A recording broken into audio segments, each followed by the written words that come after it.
তৃণমূলে কাগজপত্র চুরি করলে কেন সিবিআই তুমি তৃণমূলে কাগজপত্র চুরি করলে কেন?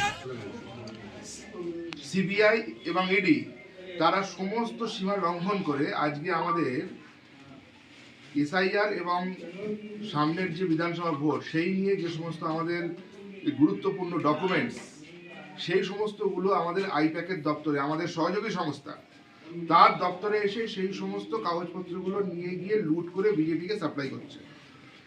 তো আমরা বিজেপিকে প্রকাশ্যে আমরা চ্যালেঞ্জ জানাচ্ছি যে বন্দ্যোপাধ্যায় আর আমাদের দলের সেনাপতি শ্রী অভিষেক বন্দ্যোপাধ্যায়ের সঙ্গে আমরা আমরণ এই যে লড়াই বাংলার সম্মান বাঁচাবার লড়াই আমরা এই লড়াইতে সবাই সামনে থেকে আমরা এই লড়াইটা লড়বো।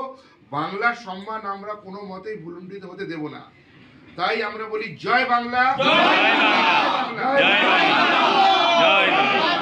আমরা পরিষ্কার বলছি বিজেপি যতই এই নক্কার জন্য খেলায় নামবে ওদের B team C team D team CBI ED আরো এই যে সমস্ত সরকারি এজেন্সিগুলো আছে আর এক শ্রেণীর মিডিয়া এদের দিয়ে যতই বাংলার মানুষকে অপমান করবে আমাদের বাংলার বাঘিনী শ্রীমতী মমতা বন্দ্যোপাধ্যায় উনি স্পটে সঙ্গে সঙ্গে গিয়েছেন, সামনে একা উনি ফেস করেছেন।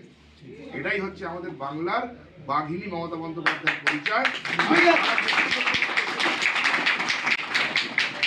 আমাদের সেনাপতি শ্রী অভিষেক বন্দ্যোপাধ্যায় তার নেতৃত্বে বাংলার সম্মান বাঁচাবার যে এই লড়াই আমরা প্রত্যেকে সামিল আছি। আমরা আমাদের শরীরের শেষ রক্তবিন্দু দিয়ে আমরা এই লড়াই লড়বো এবং এসআইআরে যাতে একজনও বৈধ ভোটার তার নাম বাদ না যায় সেই লড়াইটাও লড়বো। আমরা রাজপথে নেমে লড়াইটা লড়বো।